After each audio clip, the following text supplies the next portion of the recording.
loser because the Nobel Peace Prize that he so coveted and did not deserve has been awarded to someone else. Yes, Donald Trump has lost again, and it has a lot to do with Venezuela, not just because of who won it, but because of why Trump didn't. And he can't accept that. And so he and the rest of MAGA is melting down. And we are going to get into those meltdown posts. But before we do, if I could quickly ask you to leave a like on this video. And if you haven't already and you enjoy our channel, to hit that subscribe button because it goes a long way in supporting our work. Now, before we get into Trump's meltdown over his Nobel Peace Prize loss, I want to start with how his strikes on boats on the coast of Venezuela and the person from Venezuela who won this award are making Donald Trump so furious. But first, let's start with those strikes. Donald Trump's proxy war, essentially, that Chris Murphy broke down right here. We took a really important vote in the Senate last night that largely went unnoticed, and I want to tell you about it. Trump's authoritarianism, which is growing in seriousness inside the United States, is now happening overseas as well. A lot of people haven't paid attention to this, but the president has essentially begun a war by taking down boats in the Caribbean with airstrikes that he claims are being operated by drug cartels. He has offered no evidence of who's in these boats. They might be members of drug cartels, but they could be civilians, they could be Americans. But B, and more importantly, the president has no authorization to just decide that he is going to use U.S. military power overseas without congressional authorization, without the consent of the public. Most of these strikes are in the Caribbean. They are off the coast of Venezuela. There's real risk that these strikes could draw the United States into a war with Venezuela, a war that nobody in this country wants.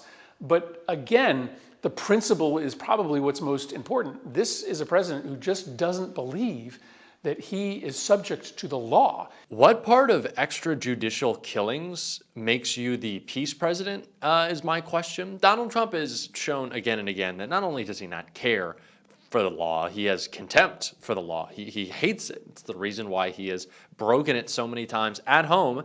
And of course, the International Criminal Code, which is what Donald Trump is doing every time he is randomly striking boats off the coast of Venezuela because his immigration plan is going so poorly at home, another illegal attack with political violence, by the way, that he has to commit political violence abroad to pretend that he's the big, strong, tough guy, and he is not. There's nothing tough. There's no peace through strength that comes from this. It is just Donald Trump trying to expand his authoritarian project and exercising what is this illegal action. And it is why those actually fighting for freedom in Venezuela have been bestowed the Peace Prize that Donald Trump so desperately wanted. Before we get into his post, I want to talk about the real winner because this is important news.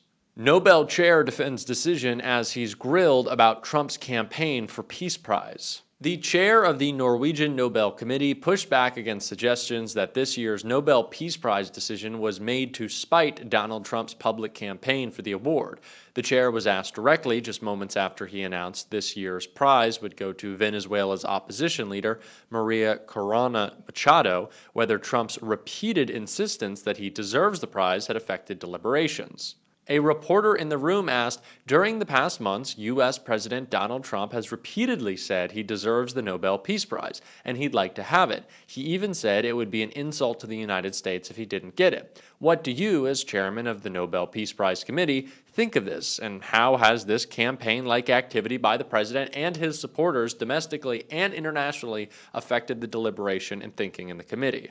He replied, in the long history of the Nobel Peace Prize, I think this committee has seen many types of campaign, media attention. We receive thousands and thousands of letters every year of people wanting to say what, for them, leads to peace. The committee sits in a room filled with the portraits of all the laureates, and the room is filled with both courage and integrity. So we base our decision only on the work and the will of Alfred Nobel. The remarks came moments after Machado was awarded the 2025 Peace Prize, the chair calling her a brave and committed champion of peace who keeps the flame of democracy burning during a growing darkness. So you would think, with, of course, such a reasonable response, such a dignified and deserving winner, Donald Trump, he couldn't possibly lose it on Truth Social. His White House wouldn't be freaking out.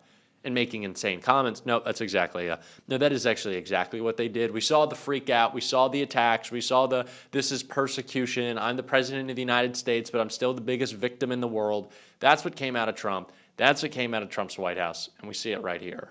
Trump posted opinion. Yes, Trump deserves the Nobel Prize. And the White House's firebrand comms chief, Stephen Chung, led the backlash after the reveal, saying that the committee chose politics over peace. He wrote on X, President Trump will continue making deals, ending wars, and saving lives. He has the heart of a humanitarian, and there will never be anyone like him who can move mountains with the sheer force of his will. The Nobel Committee proved they place politics over peace. Trump doesn't give a shit. Can we make this clear? Donald Trump, a few weeks ago, said that he is now fully grappling with the economic and military conditions on the ground in Ukraine and why that has led him to believe that he needs to invest more in our ally so that they can win this war. Donald Trump doesn't understand geopolitics. Donald Trump doesn't know which wars he's ended, allegedly, because he's a moron and he's been kept out of all of these discussions. So don't get started with his will moves mountains. He himself is a mountain. He can barely move himself around with the cankles and the splotchy hands. That's why he's at the doctor today. Let's get real here.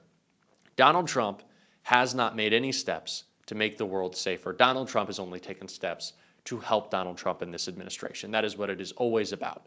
And Chris Murphy, who we heard from earlier, made that very clear right here. I really worry that the way our news cycles works, the way that our brains work politically these days, is that we only see 24 hours at a time. So we spend a day or two talking about the latest outrage, the latest attempt to destroy our democracy. And then we set that one aside and we talk about and work on the next one. And we don't see the cumulative impact of what it means to have the Department of Justice relentlessly pursuing legally the president's political opponents, what it means to have our media begin to look like state-run and state-owned media, what it looks like to have our troops being deployed all over the country to try to suppress dissent. What's going to happen here is not likely elections being canceled or a coup. What he's trying to do is to just suffocate the space that the opposition has to operate such that there's never enough oxygen for Democrats or any political opposition party to beat him. That's, what happened in Hungary. The political opposition party still exists there.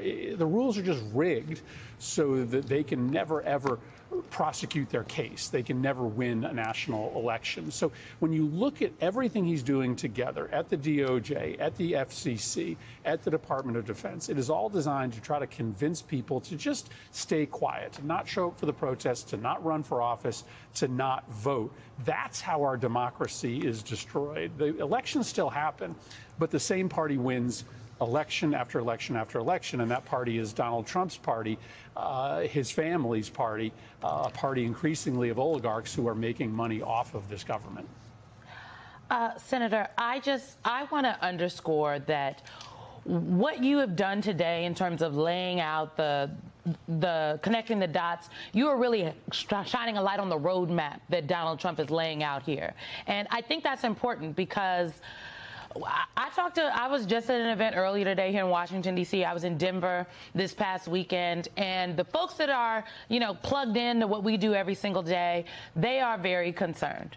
But by and large, many folks, they don't feel like it's necessarily a five-alarm fire, or they're like, when we get on the other side of this, not understanding that it's going to take work to get on the other side of this. Retribution is not a side note here for the Trump administration. It is the centerpiece. And the Insurrection Act that he's talking about is not just a suggestion. He is openly telling us that he is going to do it. And without any pushback, it is going to happen. And let's just be clear. National Guard troops are on their way to Chicago as we speak. The governor did not ask for them to be there. National Guard troops are attempting to be deployed in Oregon. The governor did not ask for them to be there. National Guard troops were deployed in California. The governor did not ask for them to be there. Have we slipped already into the authoritarianism? Is there a way out? I mean, give us your unvarnished thoughts here. Well, listen, we are not on the verge of an authoritarian takeover. We're in the middle of it. Now, it's not too late. We haven't lost our democracy. But, we sometimes like to think of the first term Donald Trump the bumbling White House that didn't seem to have any theory of the case from day to day. This is a very different White House, right? Stephen Miller and his gang, they have a plan. They have a plan that they are executing to transition our country from democracy to something fundamentally different, maybe even autocracy. And that's what I tried to lay out on the floor today, is how this plan is being operationalized every single day. But no, it is not a lost cause. Ultimately, what we know from history is that when a big enough portion of the population, the number's normally around 2%, show up to protests, are regularly engaged in peaceful civic action, enough sand gets thrown in the gears of the attempts to destroy the democracy that you end up saving it. So we have an opportunity in these elections this November to send a signal. We have an opportunity through the protests on October 18th to show the country and the world that we aren't lying down. So this is a serious moment. It's almost lost, but it's definitely not lost yet. From this president, that any use of force that he condones will be protected. Yeah, so I certainly am not knowledgeable enough about the interpretation of the Insurrection Act to know the answer to that question. But I think you're pointing out, what is the most important underlying fact here. The president has already made it clear, whether or not he invokes the Insurrection Act, that if you commit violence in his name, you are going to be immunized, you are going to be excused, you're going to be let off the hook. Whereas if you even hint at violence, actually, frankly, if you even just criticize him publicly, that you are going to be met with the full force of the law, illegally, unconstitutionally.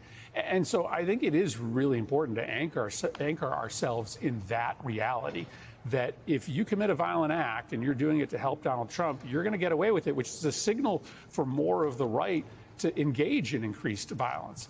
The expansion of Donald Trump's authoritarian project is all that he is ever after. Let's call a spade a spade. Let's make clear what is obvious. Let's just point out the fact that Donald Trump, he doesn't actually give a shit about peace. He doesn't give a shit about affordability. He doesn't care about public safety or crime. It is always the grift, and the grift must be called out. And I also must say that Donald Trump, the guy who has spent the last month talking about political violence in the wake of the shooting of Charlie Kirk, has committed a lot of fucking political violence. I think that it needs to be taken into account if you're asking for the Nobel Peace Prize, that you have your mass goons tearing families apart violently, shooting at priests in Chicago for protesting, pepper spraying, T-Rex costume wearing peaceful demonstrators. It seems like a lot of violence to me. That doesn't seem like peace on the home front. I think they took that into account. And we're going to keep calling it out on this show. If you want to support that, as always, you can hit that subscribe button, leave a like on this video. If you stuck around to the end, drop a blue heart in the comments. And if you want to watch me humiliate some MAGA idiots, you can watch my debate with Piers Morgan and Michael Knowles right there. Keep on fighting. Don't let them silence you. Until next time, I'll see you soon.